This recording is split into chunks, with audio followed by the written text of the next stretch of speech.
repentance, forgiveness of our sin, blood of Jesus, and grace of God, and salvation. Siyempre, makasalanan tayo. Ang paghingi ng tawad sa Diyos, ang paghingi ng kapatawaran sa ating Diyos, at pagtalikod ng ating mga kasalanan.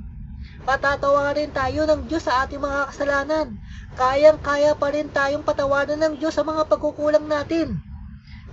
Kayang-kaya niyang kalimutan ang ating mga kasalanan. Tapat pa rin ang Diyos na patawarin tayo kahit sumusobra na tayo sa paggawa ng kasalanan. Tanggalin na natin ang dati nating pagkatao at isuot na natin ang bagong pagkatao. Yung dating pagkatao, papalitan natin ng panibagong pagkatao. Ayun ang gusto ng Diyos sa atin. Ang dugo ng ating Panginoon ang lilinis sa ating puso sa mga pagkukulang natin. Kayang-kaya tayong linisin ng Diyos gamit ang kanyang dugo. Kahit gaano man kadami ang nagawa nating kasalanan, kayang-kaya pa rin niya tayong linisin at hugasan sa ating mga kasalanan. Kahit gaano man kadami ang nagawa nating kasalanan, kaya pa rin niya tayong tanggapin bilang anak niya. Kaya pa rin niya tayong tanggapin sa mga pagkakulang natin. Tatanggapin pa rin tayo ng Diyos bilang anak niya. Anak tayo ng Diyos. Nasa ilalim na tayo ng grasya ng Diyos. Nasa ilalim na tayo ng pag-ibig ng Diyos. Nasa ilalim na tayo ng habag at awa ng Diyos. Hindi na kayo dapat pang pagharian ng kasalanan. Yamang wala na kayo sa ilalim ng kautusan. Kundi nasa ilalim ng kagandang loob ng Diyos. Ayun ang sabi sa Romans 6:14. Romans 6:18. Pinalaya na kayo sa kasalanan. At ngayon ay mga alipin na kayo ng mga sa pagiging matuwid. Okay? Romans 6:22. Subalit ngayong pinalaya na kayo mula sa kasalanan at naging alipin na ng Diyos. Ang bunga nito ay kabanalan at ang kahinatnan nito ay buhay na walang hanggan. Wow!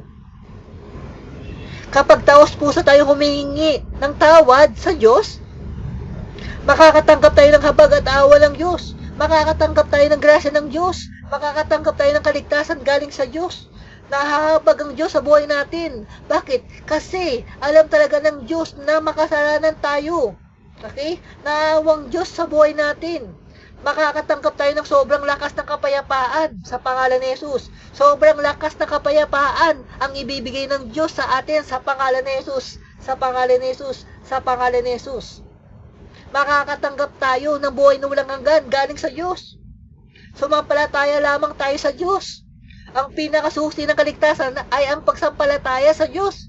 Ang pinakasusi ng kaligtasan ay ang pagtanggap kay Jesus bilang tunay na Diyos at Panginoon ng ating buhay. Makakatanggap tayo ng kaligtasan kung tunay ang pagtanggap natin sa Diyos. Ang kaligtasan ay hindi nakabatay sa paggawa ng mabuti, kundi nakabatay ito sa pananampalataya. Okay? Ang kaligtasan ay nakabatay lamang sa pananampalataya sa ating Diyos, hindi sa paggawa ng mabuti. Makakatanggap tayo ng kaligtasan kung tunay ang pananampalataya natin sa Diyos. Romans 9 verse 15-16. Sapagkat sinabi niya kay Moises, mahabag ako sa gusto kong kahabagan, maawa ako sa gusto kong kaawaan. Kung ganun, ang pagpili ng Diyos ay hindi batay sa kagusto ng tao o sa paggawa niya ng mabuti, kundi sa habag at awa ng Diyos. Ephesians 2:9. Ephesians 2:8 verse 2:9. Okay? Dahil sa biyaya ng Diyos, naligtas kayo nang sumampalataya kayo kay Kristo. Kaloob ito ng Diyos at hindi galing sa inyo. Hindi ito nakasalalay sa mabubuti ninyong gawa para walang maipagmamalaki ang sinuman. At ito ay regalo ng Diyos at hindi mula sa inyong sarili. Hindi ito bunga ng inyong mga gawa, kaya't walang maipagmamalaki ang sinuman. Titus 3:5. Iniligtas tayo ng Panginoon. Hindi dahil sa ating mga mabubuting ginagawa, kundi dahil sa kanyang habag sa atin. Iniligtas tayo ng Diyos dahil sa kanyang habag sa atin. Tayo ay iniligtas ng Diyos. Tayo ay iniligtas ng Diyos sa pamamagitan ng Espiritu Santo na naghugas sa atin upang tayo ay ipinganak na muli at magkaroon ng bagong buhay. Ano ba ibig sabihin nito? Ang ibig sabihin, sumampalataya tayo kay Jesus upang iligtas tayo ng Diyos sa kapahamakan. Ang pinakasusi ng kaligtasan ay ang pagsampalataya sa ating Diyos. Ang pinakasusi ng kaligtasan ay ang pagtanggap kay Jesus bilang tunay na Diyos at Panginoon ng ating buhay. Ang kaligtasan ay nakabatay lamang sa pananampalataya sa ating Diyos, hindi sa paggawa ng mabuti. Makakatanggap tayo ng kaligtasan kung tunay ang pananampalataya natin sa ating Panginoon. Dahil sa kabutihan ng Panginoon, naligtas tayo. Naligtas tayo dahil sa kabutihan ng Panginoon sa pamamagitan ng pananampalataya kay Jesus. Dahil sa pananampalataya natin kay Jesus, naligtas tayo sa kapahamakan. Ito ay regalo ng Panginoon sa atin. Naligtas tayo dahil sa regalo ng Panginoon, dahil sa grasya ng Diyos. Naligtas tayo hindi dahil sa gumagawa tayo ng kabutihan. Naligtas tayo hindi dahil sa mga mabubuti nating ginagawa. Naligtas tayo dahil sa regalo, sa grasya ng Diyos sa atin. Pangako ng Panginoon na bigyan tayo ng buhay na walang hanggan. Pangako ng Panginoon na bigyan ng buhay na walang hanggan ang lahat-lahat ng taong sumasampalataya kay Jesus. Pangako ito ng Diyos.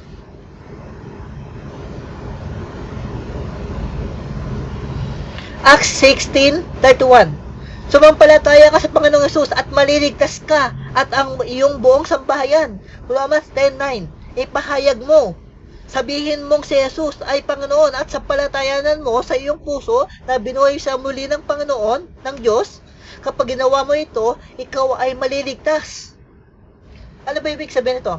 Ang ibig sabihin, buong puso tayong maniwala sa Panginoon. Buong puso tayong magtiwala sa Panginoon. Buong puso tayong umasa sa Panginoon kahit hindi natin siya nakikita. Gusto ng Diyos na iligtas tayo ni Jesus sa kapahamakan dahil mahal tayo ng Diyos. Ayaw ni Jesus na mapahamak tayong lahat. Ayaw ng Diyos na makaranas tayo ng sobrang sakit, sobrang tindi ng paghihirap doon sa impyerno. Ayaw ng Diyos na makaranas tayo ng sobrang hirap. Mahal na mahal ka ng Diyos. Inulit ko, mahal na mahal ka ng Diyos. Ayaw kanyang mapahamak. Ayaw ng Diyos na mapunta tayo sa dagat-dagatang apoy ng impyerno. Pangako ng Panginoon na iligtas ang lahat-lahat ng taong sumasampalataya sa kanyang pangalan. Tanggapin natin si Jesus. Tanggapin natin si Jesus sa ating puso bilang tunay na Diyos at tunay na Panginoon ng ating buhay. Upang hindi tayo mapunta sa dagat-dagatang apoy ng impyerno. Dapat magkaroon tayo ng pananampalataya kay Jesus upang makatanggap tayo ng kaligtasan galing sa Diyos. John 11:25-27. Sinabi ni Jesus sa kanya, ako ang bumubuhay sa mga namatay, at ako rin ang nagbibigay ng buhay. Ang sumasampalataya sa akin, sabi ng Panginoon, kahit mamatay ay muling mabubuhay.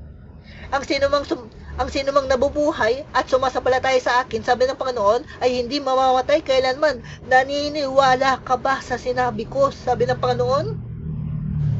Sinabi sa kanya ni Jesus, ako ang muling pagkabuhay at ang buhay. Ang sumasampalataya sa akin, sabi ng Panginoon, bagamat siya ay mamatay, ay muling mabubuhay. At ang bawat nabubuhay at sumasampalataya sa akin, sabi ng Panginoon, ay hindi mamamatay magpakailanman. Pinaniniwalaan mo ba ito? Sabi ng Panginoon. Oo, naniniwala ako. Bakit? Kasi si Jesus mismo ang nagsabi nito sa atin, hindi ang ibang tao. Sinabi niya sa kanya, opo Panginoon, sumasampalataya ako na ikaw ang Kristo, ang anak ng Diyos, ang siyang darating sa sanlibutan. 1 Thessalonians 5:9. Hindi tayo pinili ng Diyos upang bagsakan na kanyang puot, kundi upang iligtas tayo ng Diyos, sa pamamagitan ng ating Panginoong Yesus. Romans 8:11.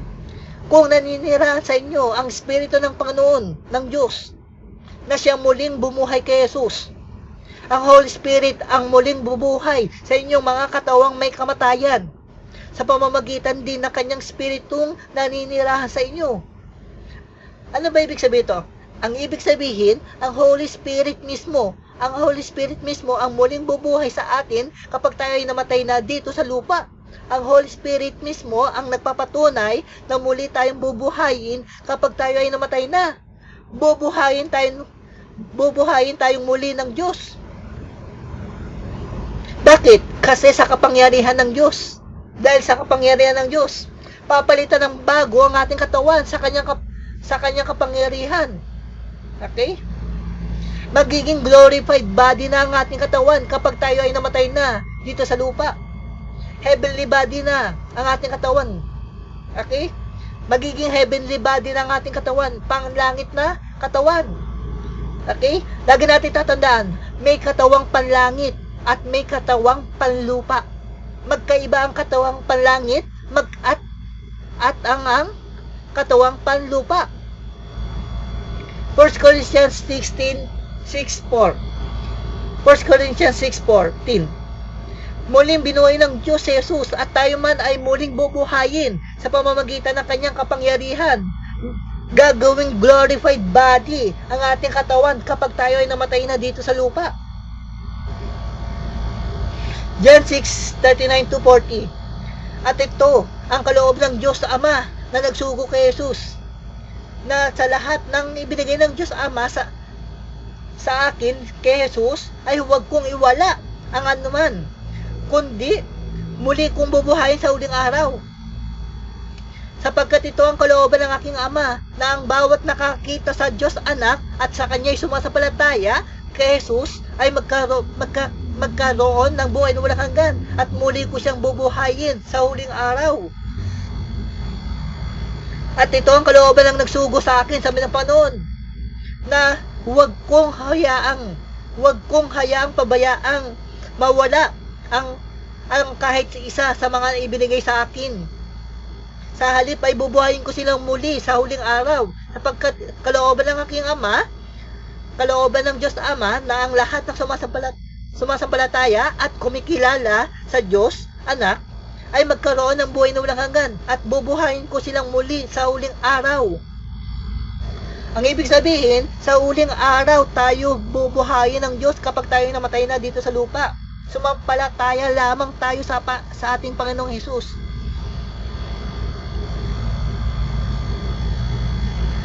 Romans 3 verse 10-12. Gaya nga ng sinasabi ng kasulatan, walang matuwid sa paningin ng Diyos, wala kahit isa. Ulitin ko, walang matuwid sa paningin ng Diyos, wala kahit isa. Walang nakakaunawa, walang nakakaintindi tungkol sa Diyos. Walang nagsisikap na makilala siya. Walang naghahanap sa Diyos. Ang lahat ay lumihis ng landas at nagpakasama. Walang gumagawa ng mabuti, wala kahit isa.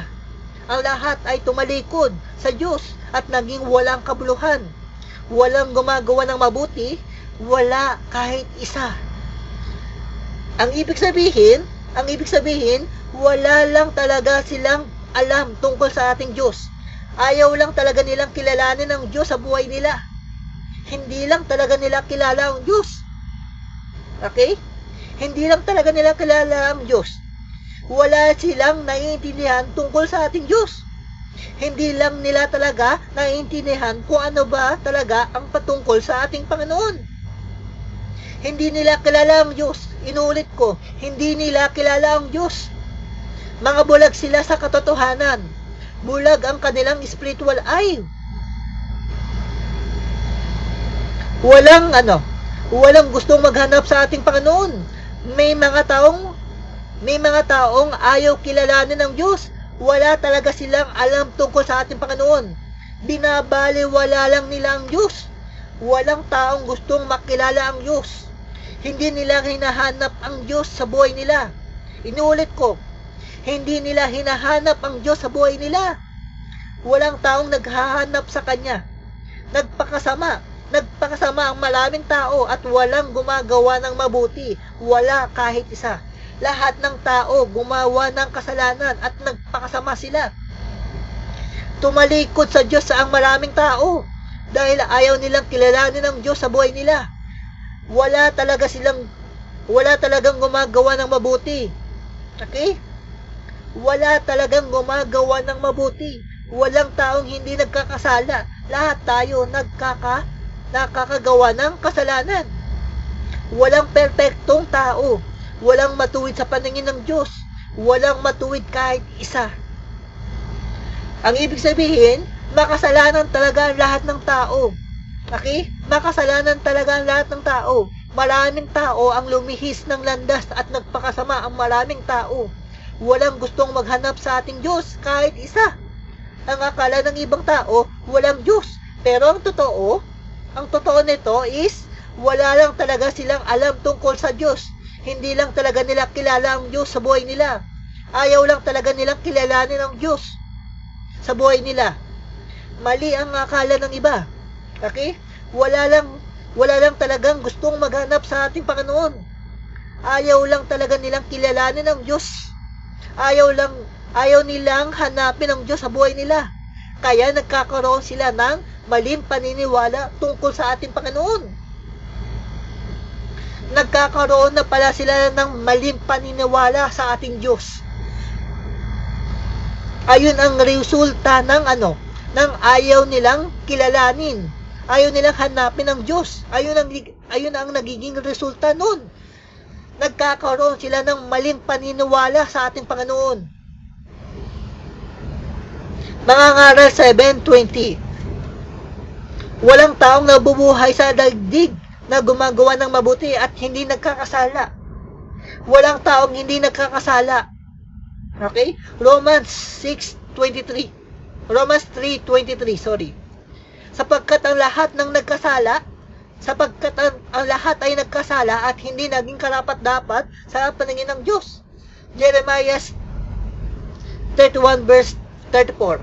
Hindi na nila kailangan pang turuan ang mga kababayan o kapatid nila na kilalanin ng Panginoon sapagkat kilalanin nila akong lahat, sabi ng Panginoon. Mula sa pinakamababa hanggang sa pinakadakila. Sapagkat patatawarin ko ang kasama nila at lilimutin ko na ang mga kasalanan nila. 1 Corinthians 6:11. Ganyan ang ilan sa inyo noon, subalit nilinis, hinugasan na kayo sa inyong mga kasalanan at ginawa na kayong banal ng Diyos. Pinawalang sala na kayo sa pangalan ng Panginoong Hesus at sa pamamagitan ng Espiritu ng ating Diyos. Ano ba ibig sabihin ito? Ang ibig sabihin, alam talaga ng Diyos na makasalanan talaga tayo. Tayong lahat ay makasalanan. Tayong lahat ay talagang nakakagawa ng kasalanan. Bakit? Kasi walang perpektong tao. Walang perpektong tao. Walang taong hindi nagkakasala. Okay? Walang taong matuwid sa paningin ng Diyos. Walang perpektong tao. Walang matuwid kahit isa. Okay? Ang lahat ay lumihis ng landas at nagpakasama. Walang gumagawa ng mabuti. Wala kahit isa. Lahat ng tao, nakakagawa talaga tayo ng kasalanan. Hindi tayo karapat-dapat sa paningin ng Diyos. Okay? Dahil makasalanan talaga tayo at walang perpektong tao. Tayong lahat ay talagang makasalanan na dapat humingi ng kapatawaran sa ating Panginoon. Ayaw ng Panginoon ng sino man ay mapahamak. Okay? Kundi, ang lahat ay magsisi sa lahat ng nagawang kasalanan.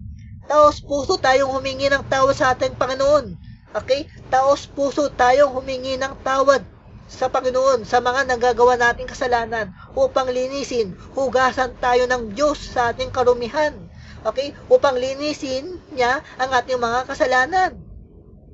Inihandog ng Diyos ang kanyang sarili nung nagkatawang tao ang Diyos natin at namatay ang Diyos doon sa krus ng Kalbaryo para tubusin ang ating mga kasalanan at linisin ng Diyos ang ating mga kasalanan.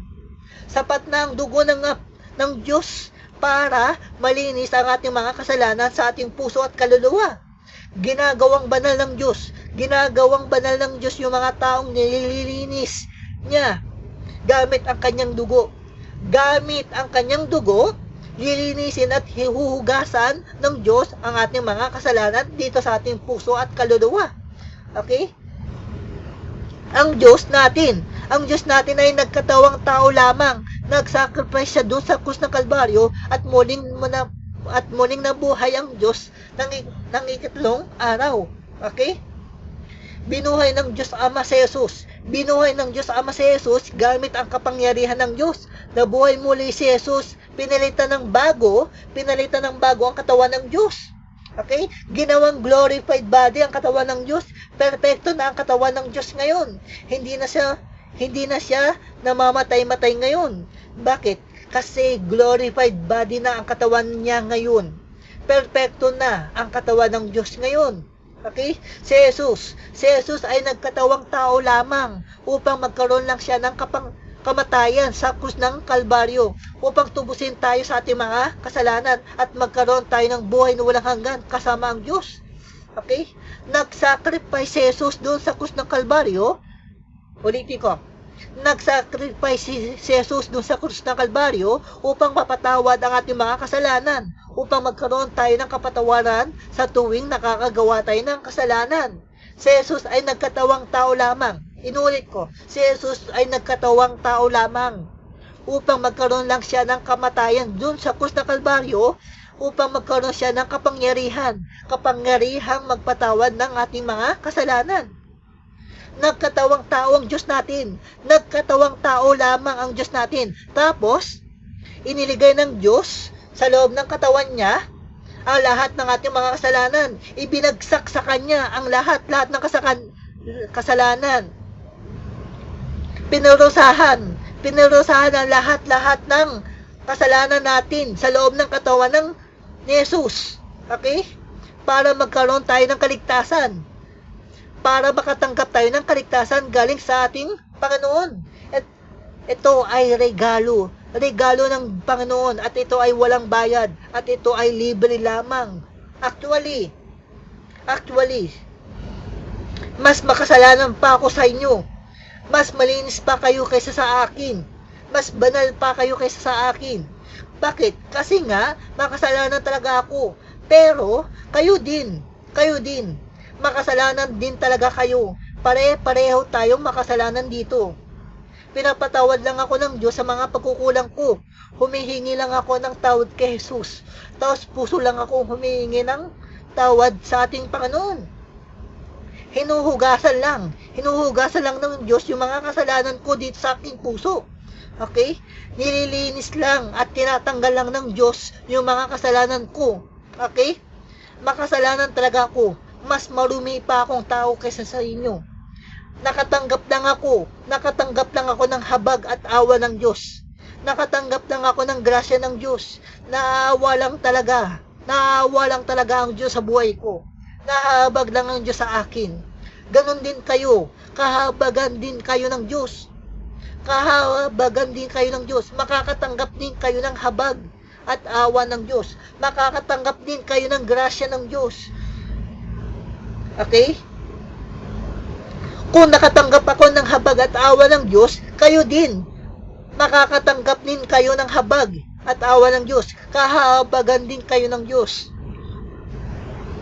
Ang ibig sabihin, ano ba ibig sabihin ito? Ang ibig sabihin, walang taong hindi nagkakasala. Lahat talaga ng tao nakakagawa talaga ng kasalanan. Tama po ba? Parang maduming basahan lamang tayo sa paningin ng Diyos. Bakit? Kasi makasalanan talaga tayo. Tayo ay parang maduming basahan lamang sa paningin ng Diyos.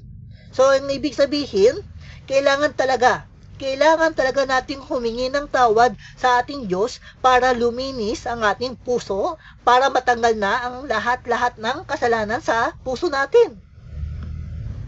Romans 4 verse 7 to 8. Pinagpala ang mga taong pinatawad na ang pagsuway at ang mga taong pinawi na ang mga kasalanan niya.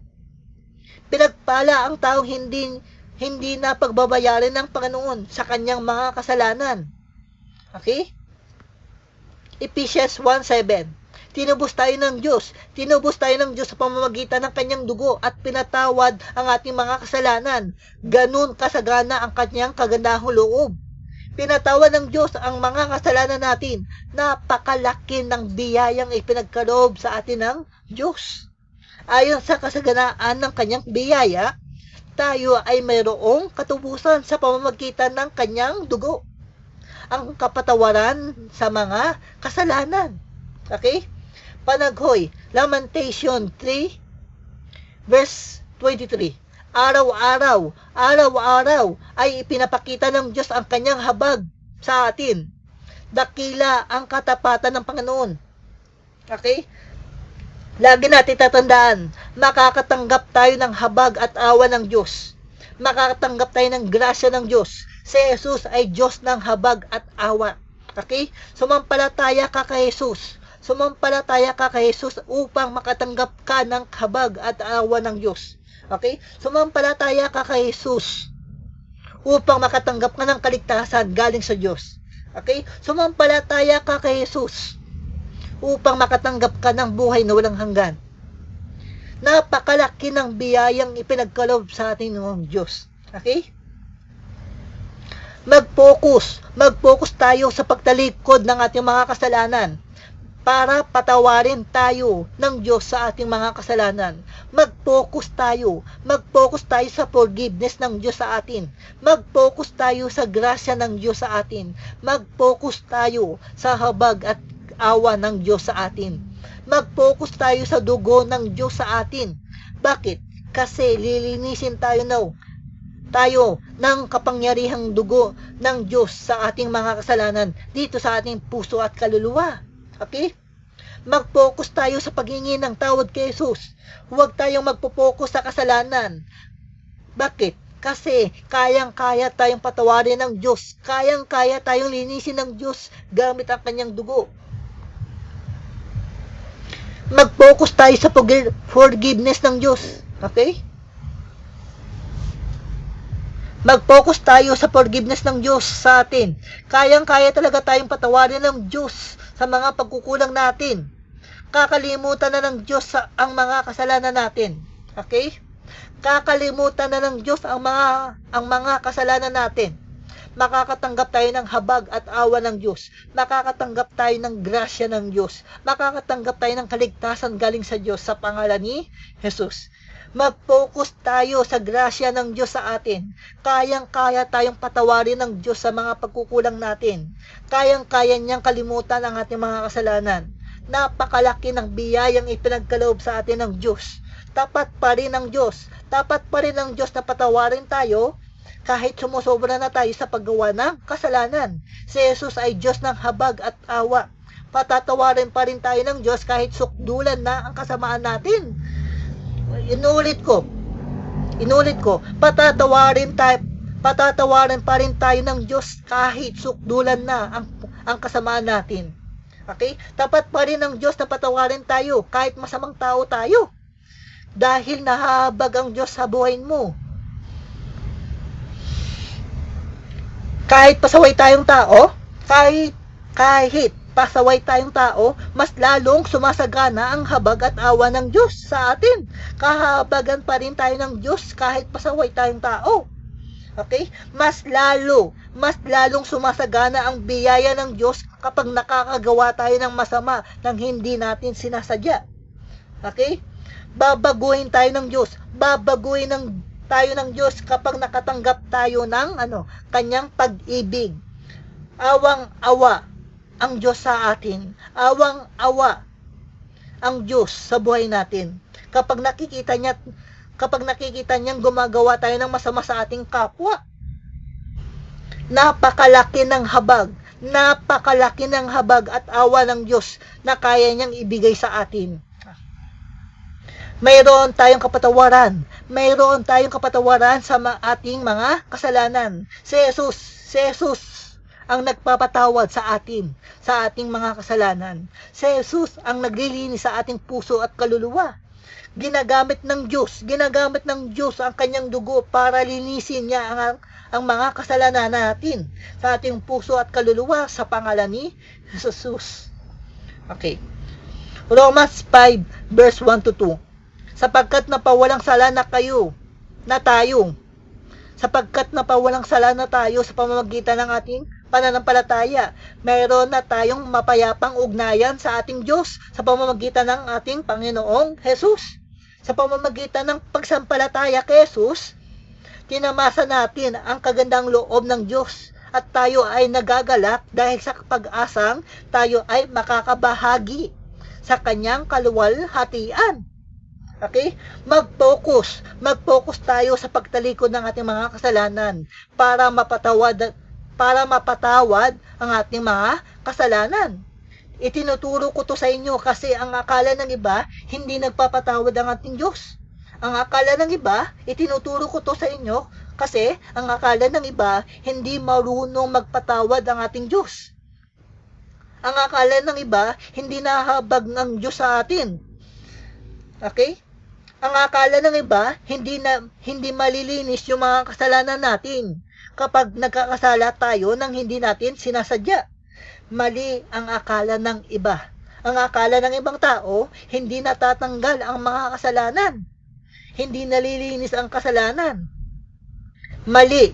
Mali yung pananaw nila patungkol sa ating Diyos. Mali yung paniniwala nila patungkol sa kasalanan. Hindi nila alam. Hindi alam ng ibang tao. Hindi alam ng ibang tao, marunong palang magpatawad ang Diyos natin. Marunong palang mahabag ang Diyos sa atin. Hindi alam ng ibang tao, kayang-kaya palang linisin ng Diyos ang ating mga kasalanan dito sa ating puso at kaluluwa sa pangalan ni Jesus. Itinuturo ko to sa inyo kasi ang akala ng iba, kapag nagkakasala ka nang hindi mo sinasadya sa harapan nila, masyado ka nang madumi sa harapan nila. Hindi nila alam na huhugasan pala ang lahat ng kasalanan natin gamit ang dugo ng ating Panginoon. Lilinawin ko to sa inyo. Walang taong hindi nagkakasala. Lahat talaga tayo nagkakasala. Walang taong matuwid sa paningin ng Diyos. Okay? Walang perpektong tao. Walang matuwid kahit isa. 1 John 1:10. Kung sinasabi nating hindi tayo nagkakasala, ginagawa nating sinungaling ang Diyos at wala sa atin ang kanyang salita. Ginagawa nating sinungaling ang Diyos kung sinasabi nating hindi tayo nagkakasala. Ginagawa pala nating sinungaling ang Diyos kung sinasabi nating wala tayong ginagawang kasalanan. Na-correct ba tayo? Na-correct ba ang mali nating paniniwala patungkol sa kasalanan? Kayang-kaya tayong patawarin ng Diyos sa mga pagkukulang natin. Kayang-kaya niyang kalimutan. Kayang-kaya niyang kalimutan ang mga kasalanan natin. Basta humingi lang tayo ng taos-puso ng tawad sa ating Panginoon. Okay? Kayang-kaya tayong linisin ng Diyos gamit ang kanyang dugo. Okay? Napakalaking biyaya. Napakalaki ng biyayang ipinagkaloob sa atin ng Diyos. Dapat pa rin ng Diyos na patawarin tayo kahit sumusobra na tayo sa paggawa ng kasalanan. Okay? Hebrews 9 verse 14. Higit ang nagagawang ng dugo. Higit ang nagagawa ng dugo ni Jesus sa pamamagitan ng walang hanggang spirito. Inialay niya sa Diyos ang kanyang sarili bilang handog na walang kapintasan. Okay? Ang kanyang dugo ang lumilinis sa ating budhi sa mga gawang walang kabuluhan upang tayo ay makapaglingkod sa Diyos na buhay. Okay? Sa pamamagitan ng walang hanggang banal na espiritu, inialay ni Jesus ang kanyang sarili. Okay? Bilang handog na walang kapintasan sa Diyos. Okay? Ang dugo ni Jesus ang lilinis sa ating puso at pag-isipan para matalikuran natin ang mga gawaing walang kakwenta-kwenta at paglingkuran ang Diyos na buhay. Mag-focus tayo sa forgiveness ng Diyos sa atin. Mag-focus tayo sa grasya ng Diyos sa atin. Makakatanggap tayo ng habag at awa ng Diyos. Makakatanggap tayo ng grasya ng Diyos. Makakatanggap tayo ng kaligtasan galing sa Diyos. Mag-focus tayo sa dugo ng Diyos sa atin.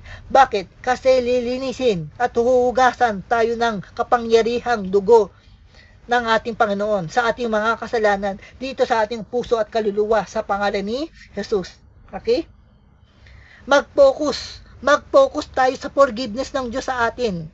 Kayang-kaya Kayang-kaya talaga tayong patawarin ng Diyos sa mga pagkukulang natin. Okay? Tapat pa rin ng Diyos na patawarin tayo kahit sumusobra na tayo sa paggawa ng kasalanan. Kakalimutan na ng Diyos. Kakalimutan na ng Diyos ang mga kasalanan natin. Hebrews 10 verse 17 to 19.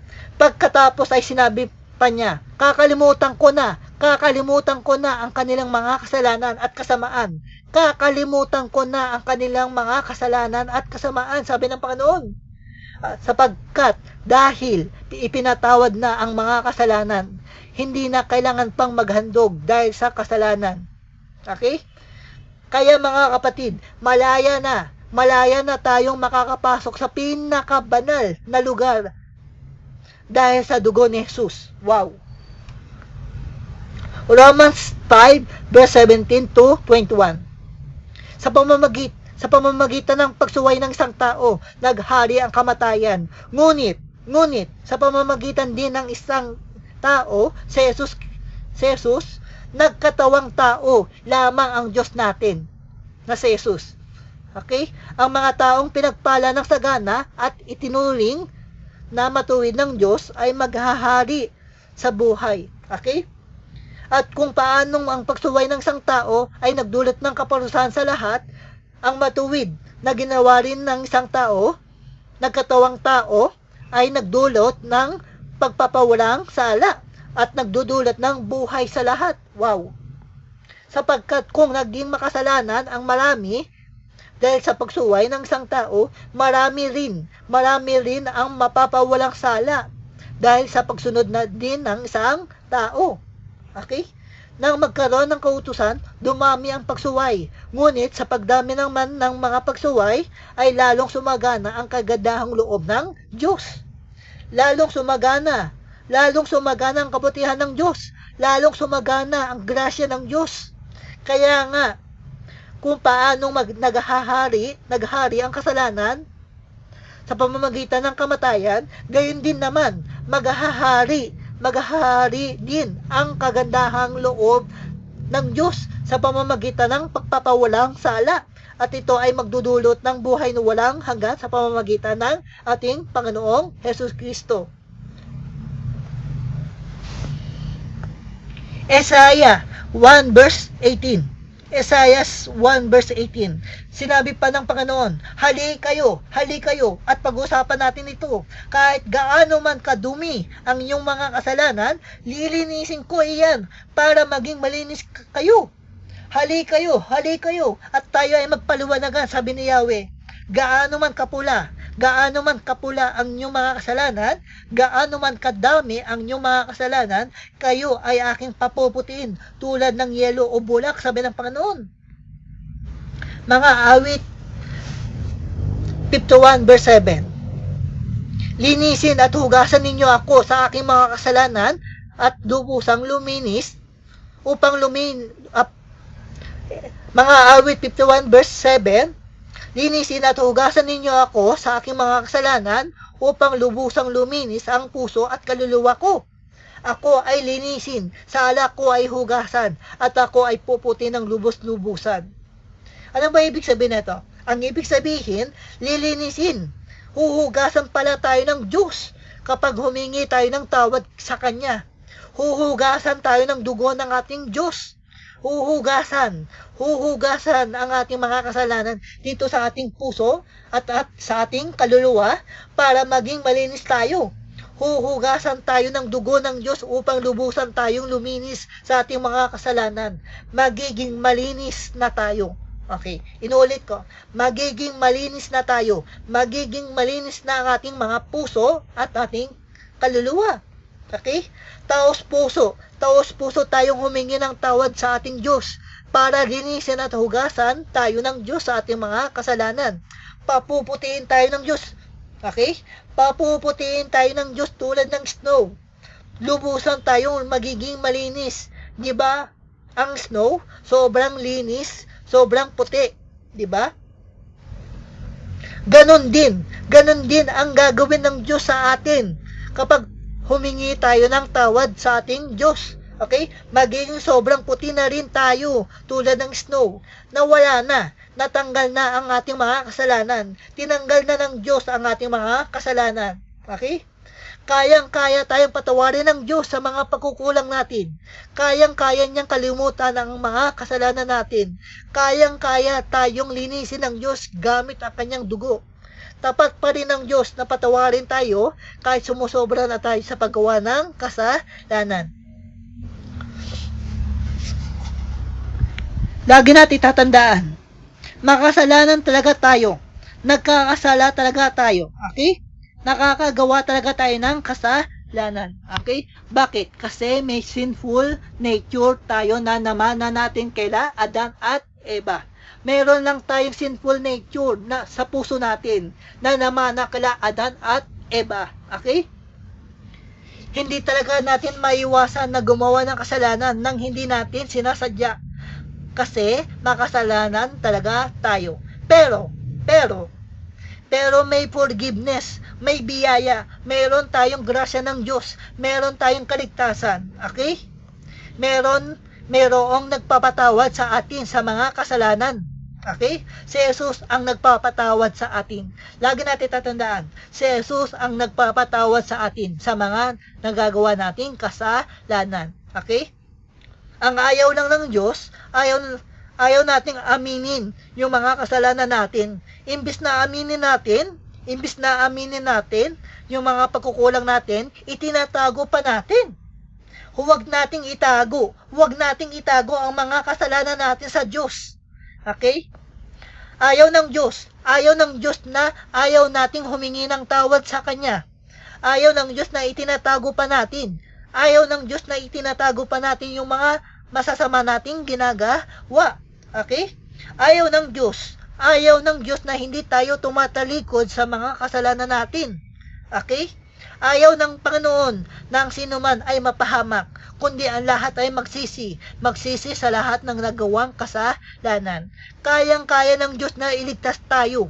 Kayang-kaya ng Diyos na iligtas tayo sa lahat ng mga pagkukulang natin. Okay? Gusto ng Diyos na iligtas tayo mula sa kasalanan. Kayang-kaya ng Diyos na hugasan ang lahat-lahat ng kasalanan natin gamit ang kanyang dugo. Okay? Inuulit ko. Kayang-kaya ng Diyos na hugasan ang lahat-lahat ng kasalanan natin gamit ang kanyang dugo. Okay? Kayang-kaya tayong patawarin ng Diyos sa mga kasalanang nagagawa natin. Makakatanggap tayo ng habag at awa ng Diyos. Makakatanggap tayo ng grasya ng Diyos. Makakatanggap tayo ng kaligtasan galing sa Diyos. Tulad ng prodigal son. Di ba ang prodigal son? Lumayo ang prodigal son sa Diyos. Okay? Nagpakasaya siya sa buhay niya. Nagpakasaya siya sa buhay niya. Pero, na-realize niya sa bandang huli na, ano na-realize niya? Na-realize niya na bumalik siya sa ating Panginoong Hesus para humingi ng tawad sa ating Panginoong Hesus. Na-realize ng prodigal son yung mga pagkukulang niya sa Diyos. Kaya, bumalik siya sa Diyos at humingi siya ng tawad sa ating Panginoon. Tapos, nung pagkabalik niya sa Diyos, mahal pa rin siya ng Diyos. Okay? Mahal pa rin siya ng Diyos. Hindi nawala yung pagmamahal ng Diyos sa kanya. Okay? Pinatawad pa rin siya ng Diyos. Nakatanggap pa rin siya ng pagpapatawad ng Diyos at grasya ng Diyos. Nakatanggap pa rin siya ng habag at awa ng Diyos. Ganon din dapat tayo. Ganon din dapat tayo. Dapat ma-realize natin yung mga pagkukulang natin sa Diyos. Gusto lang ng Diyos na ma-realize natin ng mabuti yung mga pagkukulang natin sa Kanya. Okay? Ayaw lang pala ng Diyos na naiipon ang ating mga kasalanan dito sa ating puso. Pero huwag tayong mag-alala. Alam ng Diyos na makasalanan talaga tayo. Okay? Naiintindihan ng Diyos yung mga pagkukulang natin. Naiintindihan ng Diyos yung mga kahinaan natin. Ayaw lang pala ng Diyos. Ayaw lang pala ng Panginoon na naiipon ang ating mga kasalanan dito sa ating puso. Bakit? Kasi Kasi itinatago pa natin yung mga kasalanan natin. Okay? Pero, ang hindi natin alam, meron pala tayong grasya ng Diyos. Okay? Hindi natin alam, makakatanggap pala tayo ng habag at awa ng Diyos. Makakatanggap pala tayo ng grasya ng Diyos. Hindi natin alam. Meron tayong banal at makapangyarihang dugo ng ating Panginoon para linisin ng Diyos ang ating mga kasalanan, para mawala na ang ating mga kasalanan dito sa ating puso at kaluluwa. For example, magbibigay ako ng example. Isipin ninyo, kapag lagay tayo ng lagay ng basura sa puso natin, kapag lagay tayo ng lagay ng kasalanan sa puso natin, bumabaho tayo, tama? Bumabaho ang ating puso. Nadudumihan ang ating puso at kaluluwa at espiritu. So, ang ibig sabihin, ano ba ibig sabihin ito? Ang ibig sabihin, kailangan talaga nating humingi ng tawad kay Jesus sa mga nagagawa nating kasalanan para bumango tayo at luminis ang ating puso. Babango tayo. Babango na ang ating puso at kaluluwa. Okay? Diba? Kapag naligo tayo, kapag nagsabon tayo ng mabuti, sinabunan natin ng mabuti yung katawan natin, bumabango tayo at lumilinis tayo, nawawala yung dumi sa ating katawan. Okay? Ganon din ang paghingi ng tawad kay Jesus. Bumabango tayo at lumilinis tayo kapag humihingi tayo ng tawad sa ating Diyos. Bumabango ang ating puso, bumabango ang ating kaluluwa kapag humihingi tayo ng tawad kay Jesus. Ang ibig sabihin, lumilinis ang ating puso, hinuhugasan ng Diyos, nililinis ng Diyos ang kasalanan natin dito sa ating puso at kaluluwa gamit ang kanyang dugo sa pangalan ni Jesus.